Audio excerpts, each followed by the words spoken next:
સમાચાર ખેડાથી કે જ્યાં કપડવંજ શહેરમાં કમળાના રોગચાળાનો ભરડો જોવા મળ્યો છે। ટીવીના અહેવાલ બાદ હવે તંત્ર હરકતમાં આવી ચૂક્યું છે। 4 દિવસથી નિષ્ક્રિય ખેડા જિલ્લા આરોગ્ય વિભાગ હવે દોડતું થયું છે। હોસ્પિટલ પહોંચીને દર્દીઓને આરોગ્ય વિભાગના અધિકારી પણ મળી રહ્યા છે। મુલાકાત દરમિયાન દર્દીઓની કેસ હિસ્ટ્રી એકત્ર કરવામાં આવી હતી। તાત્કાલિક રિપોર્ટ જિલ્લા આરોગ્ય અધિકારીને પણ સોંપવામાં આવશે।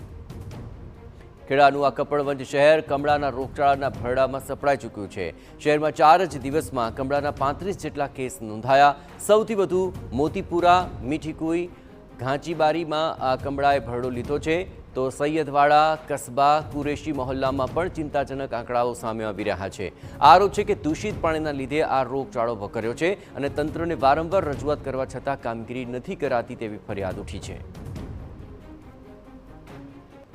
કપડવંજ શહેરમાં છેલ્લા 5-1 દિવસથી કમળાના રોગચાળાએ માથું ઉંચક્યું છે। કયા વિસ્તારના દર્દીઓ છે, આપણી સાથે દર્દીઓ અને એમના સગાવાલા જોડાયા છે, તેમની સાથે વાત કરીશું। બેન, આપનું નામ શું છે? સાહિન। કયા વિસ્તારમાં રહો છો? કસ્બા સૈયદવાડા। આપના બાળકોને શું થયું છે? કમળો થયો છે। શેને કઈ રીતે થયો?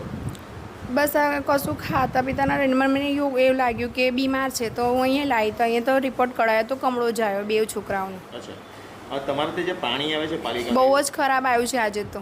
અચ્છા, કેટલા દિવસથી આ પ્રકારની પાણી આવે? પાણી તો એમ થોડું થોડું ઓલું આવતું હતું, લગભગ અઠવાડિયા 15 દિવસથી, પણ આજે તો બહુ જ ખરાબ છે, પીવા લાયક કંઈ નહીં લાગતું। તો તમે કોઈ રજૂઆત નહીં કરતા પાલિકામાં? મેમ્બરોને કહીએ છીએ તો કે કરીશું કશું કર્યું જ નહીં અત્યાર સુધી। આપણી સાથે બીજા પણ સગાવાલા જોડાયા છે, તેમની સાથે વાત કરવાનો પ્રયાસ કરીશું। શું નામ છે બેન તમારું? કસિરન। કયા વિસ્તારમાં રહો છો? અહીં કુલેસીવાડામાં। અચ્છા, કોને દાખલ કર્યા છે? મારા પોતલીને। શું થયું છે? કમલો। કેમનો? કમલો તો તાવ આવતેલી, તાવના માથા મેં રિપોર્ટ બી મેળવ્યો, નોર્મલ આવ્યો, પછી એને તાવ ચડી ઠંડીને, પછી લઈને આવ્યા તો રિપોર્ટ કરાવ્યો તો કમલો। તમારા વિસ્તારમાં સારું પાણી આવે છે? ના, કેટલા સમયથી દૂષિત પાણી આવે? 12 મહિનાથી। તો તમે કોઈ રજૂઆત નહીં કરતા? કરતેલા તો આ કરીશું, મહેમાનોને બી ફોન કરીએ તો મોકલે, અને પછી કશું નહીં, આ થઈ ગયું। કેવું પાણી આવે તમારે? ખરાબ પાણી વાસ આવે, એની અંદર ગંધ આવે છે? ગંધ આવે, હા આવે। આપણી સાથે ડૉક્ટર પણ જોડાયા છે, આપણે ડૉક્ટર સાથે હવે વાત કરીશું। સર, આપનો પરિચય? મારું નામ ડૉક્ટર ચાંદરાજ કેલા છે। સર, મને સૌથી પહેલાં એ જણાવો, કેટલા દિવસથી કમળાના રોગચાળાના દર્દીઓ આવે છે, કયા સિમ્ટમ્સથી આવે છે અને કુલ સંખ્યા આજ દિન સુધી કેટલી નોંધાઈ છે? 4માં 5 ડોઝમાં પેશન્ટ ચાલુ થયા છે। મોસ્ટલી બધા યંગ એજના છે। યંગ એજ મતલબ 3 વર્ષમાં લઈને 15-16 વર્ષના છે। એમાં કમ્પ્લેન્ટ પહેલાં ફીવરની આવે, પછી વોમિટિંગ અને એબડોમિનલ પેન, મને તાવ, ઉલટી, પછી પેટમાં દુખાવો, ટોટલ 3-4 ડોઝમાં બધા ચાલુ થયા છે। અત્યાર સુધી ટોટલ ફિગર કહીએ તો મોર દેન 35 સુધી પહોંચી શકી છે। મોસ્ટલી બધા સ્ટેબલ કન્ડિશનમાં છે, એને કોઈ અત્યારે કોઈ સિરિયસ નહીં, પર એમના હજુ આગળ ન વધે એના માટે હું બધાને રિક્વેસ્ટ કરું છું કે મહેરબાની કરી ઘરે પાણી ગરમ કરી પછી ઠંડો કરી પીવાનો રાખો।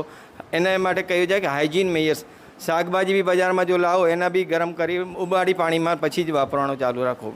સર, આજે કમળાનો રોગચાળો કપડવંજની અંદર ફેલાયો છે, મૂળ લોકો એ પ્રકારની કમ્પ્લેન કરી રહ્યા છે કે દૂષિત પાણીના કારણે આ પ્રકારનો રોગચાળો થયો છે। દૂષિત પાણી કેટલું જવાબદાર હોઈ શકે અને બીજી શું તકેદારી રાખવી જોઈએ?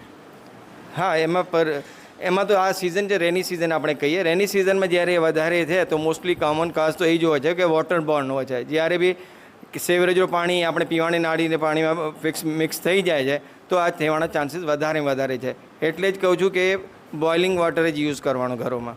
જે રીતે કમળાના રોગચાળાએ કપડવંજની અંદર માથું ઉંચક્યું છે, ત્યારે ડૉક્ટરો પણ હવે નાગરિકોને એક અપીલ કરી રહ્યા છે કે તમે જે પાણીનો ઉપયોગ કરી રહ્યા છો તે દૂષિત પાણી હોઈ શકે છે અને તેને ગરમ કરીને પીઓ, તો આ રોગચાળાથી બચી શકાય। જો કે પાલિકાની ગંભીર બેદરકારી સામે આવી છે। પાલિકા તંત્ર દ્વારા હવે કયા પ્રકારની કાર્યવાહી અને ક્યારે કાર્યવાહી કરવામાં આવશે તે જોવાનું રહેશે। ધર્મેન્દ્ર કપાસી, TV9 ખેડા। જોકે હવે TV9ના અહેવાલ બાદ તંત્ર આવ્યું છે હરકતમાં, પરંતુ વધતા રોગચાળાને ડામવા શું પગલાં લેવા છે તે સૌથી મોટો સવાલ છે।